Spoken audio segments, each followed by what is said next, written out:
Welcome to Luthier's Tips, Tools and Training from Crimson Guitars. I'm Ben Crow, and this video is brought to you by the sound of deadlines as they whoosh past. I have got this instrument. We were interested in playing around with various methods of taking standard oak and making it look like bog oak, tannins and all of that, and had a bit of a play. And I want to go a little bit extra. I want some texture. Life without texture is just flat and boring. Burn it.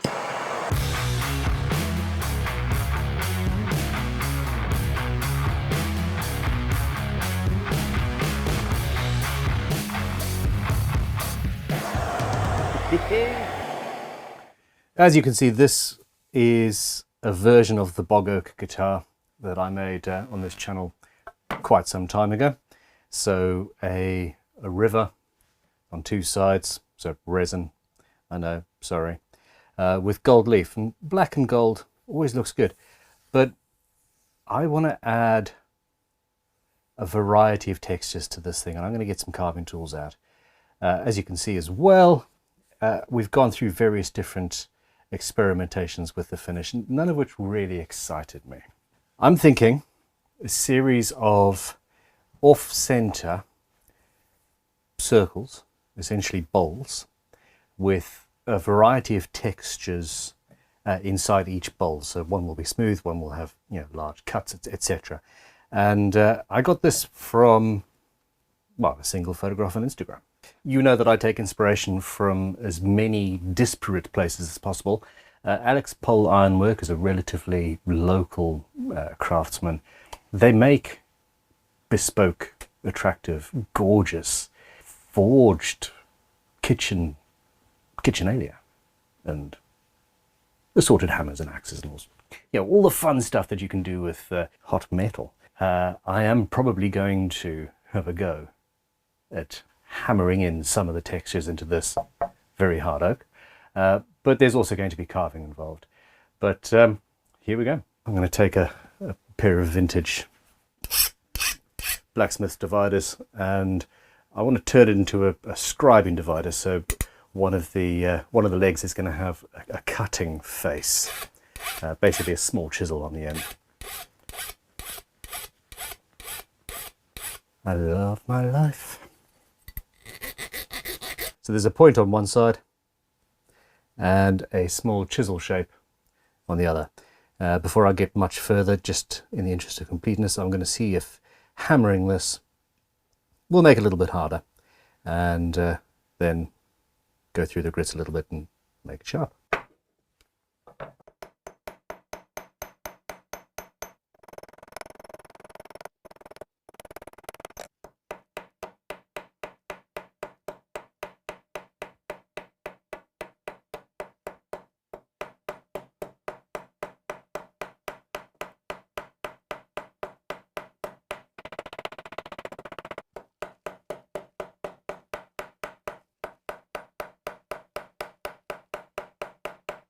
It is hard, not hardened. I'm not going to do heat treating, etc. I don't even know if this particular metal can be heat treated, but it'll do for what I need for today, because I can't find any of the other tools that I have that would do this job better.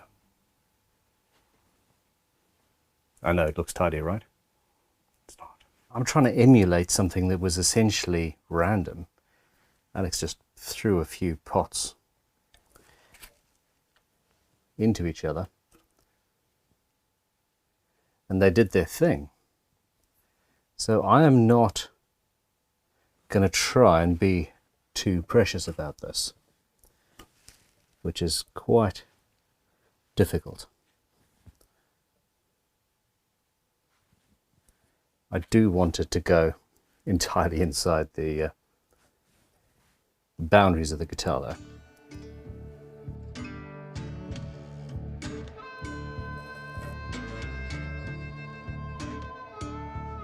Why did I do that?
Well, let's get carving then, shall we? All right. Initially, I want to start with the center. I want that to be slightly domed. So I've got a gouge that has got a radius that's fairly similar. And I'm just going to go all the way around.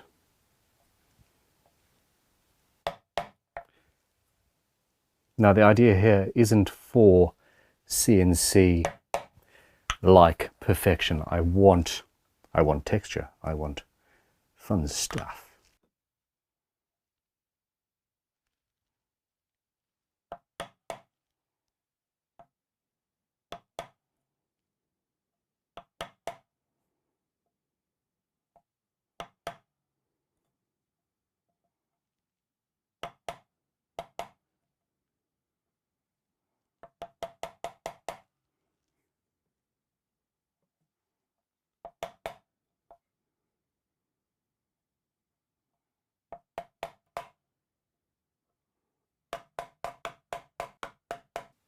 I'm going to be using a mixture of machine tools and hand tools, and I'm going to use the little rotary carver to get these things done.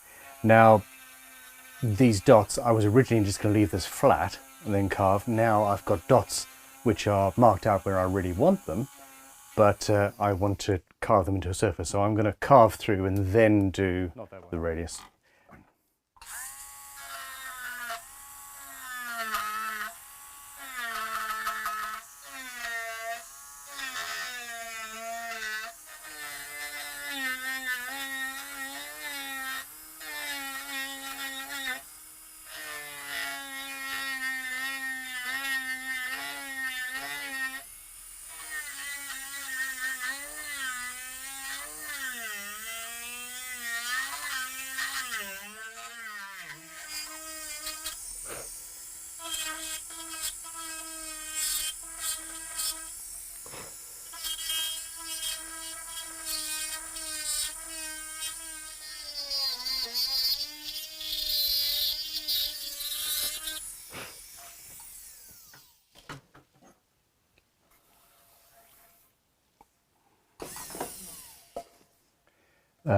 It turns out that the chisel is not powered by the foot pedal that powers the rotary carver, and I kind of forgot that. Damn.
So now I've got the rough shape I want, and also a very nice finish, courtesy of an actually sharp chisel. I'm going in, just removing the upper section, get rid of where I had the compass, and I can tidy up the holes. I am enjoying this. Mostly. It's a little painful. I'm just going to run the edge of the chisel along the bevel of the circle, the sphere, and use that to set an angle. Scraping with the grain the whole time. So from this side, once I've moved the camera, going like that.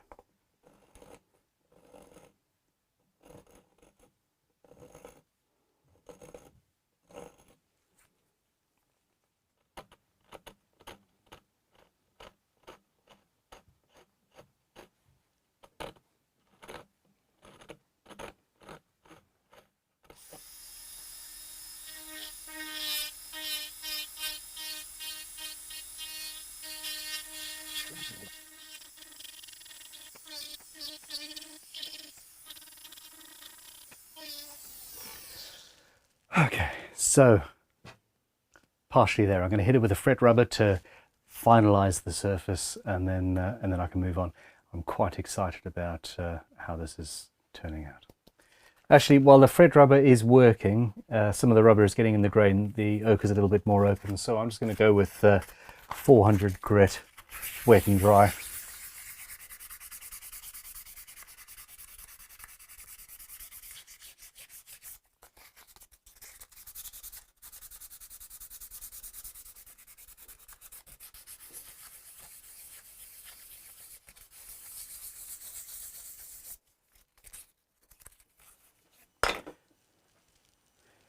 And there we go. That's the first part of quite a few.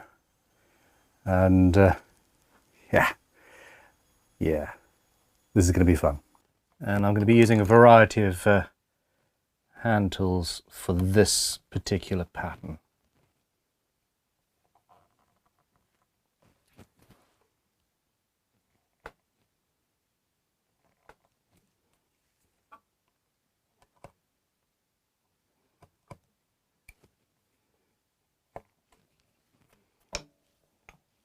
When I figured out what that pattern is going to be. Of course, I've got some resin to get to at some point too, which is going to make some interesting processes.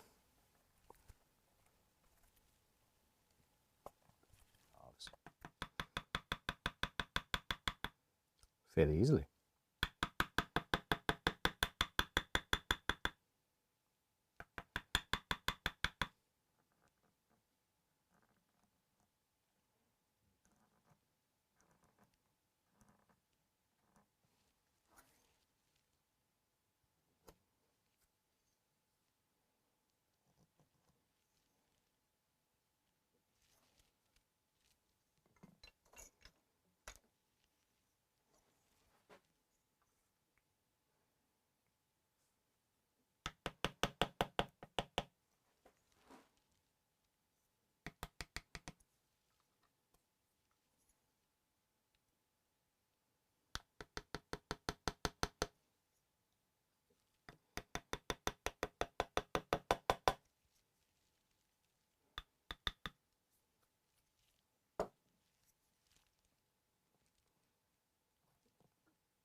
The trick with all of these things is to have as sharp a tool as you possibly can.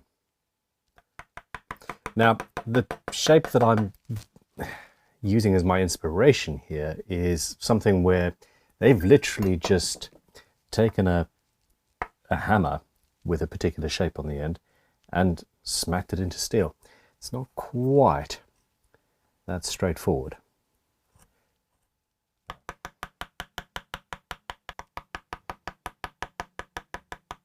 As nicely as this carves,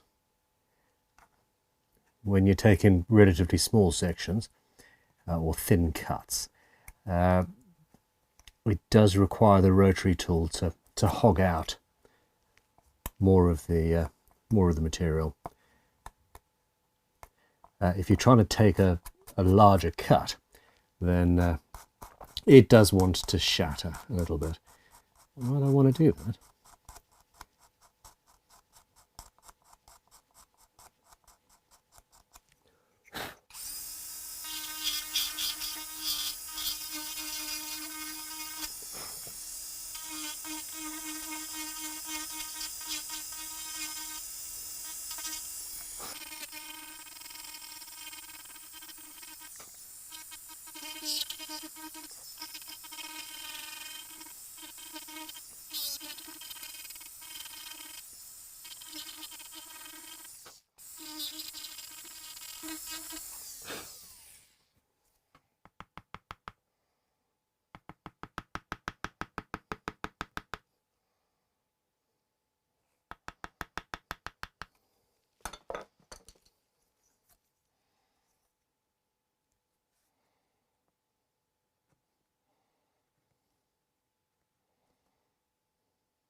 This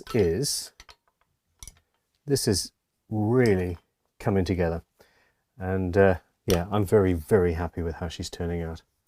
So yeah, think I'm going to leave this area flat actually. In the center here we've got some areas uncarved. That doesn't have to have carving all the way. I think I'm verging on the overdone. I'm going to finish off this video with a little bit more traditional carving. This has all been sort of chip carving, rotary tool carving, and a little bit of hand tools.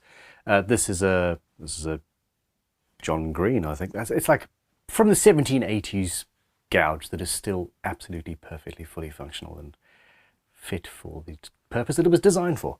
When you are using a carving gouge or a chisel and you want utter precision, that is perversely the time when you need to hit it.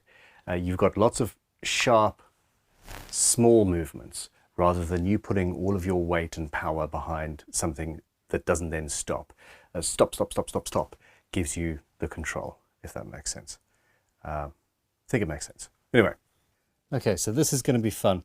Cutting across the grain, you can do some fairly clean cuts and it works nicely, but on quite a large portion of this, I'm not sure how much across the grain I'm going to be able to do. And then of course we have resin.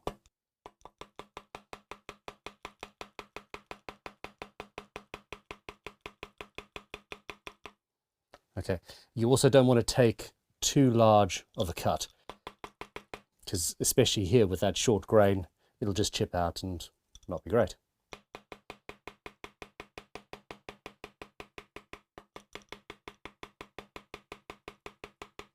Now with this design, I'm going to let the gouges define the shape. I'm not too worried about copying what I've drawn there.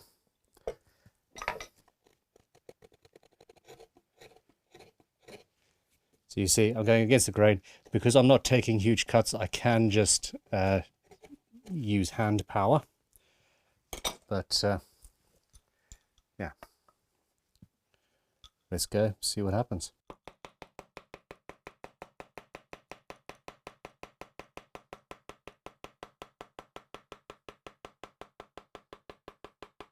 I also do need to sharpen this a little bit, I would say.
Okay, well, there's going to be a lot more of that.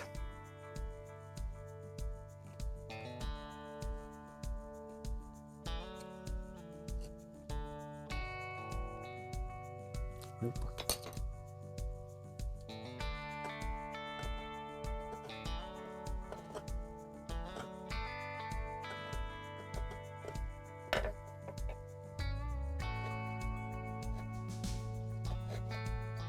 You see the difference between almost sharp and sharp.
honestly.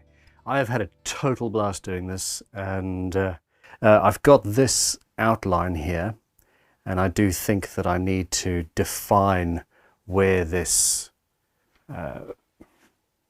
shield, I suppose, is. What do you think this actually is? Let me know in the comments below, because I've got no clue. It is, in my mind, it's a beautiful, interesting shape, and it's going to add character. We're going to leave it there for now. A little bit more ASMR this episode than usual. In the next, I will have tidied up what we've carved already to a certain extent. I will do a little bit more carving just to define that outline, and then I'm going to be playing with finishes. I'm also going to be playing with different ways of aging the oak, and yeah, I've got something that could be fun. If you have yet to subscribe, please do so. Click like if you enjoyed this, and please comment, and let's have a chat. Thanks for watching. Goodbye.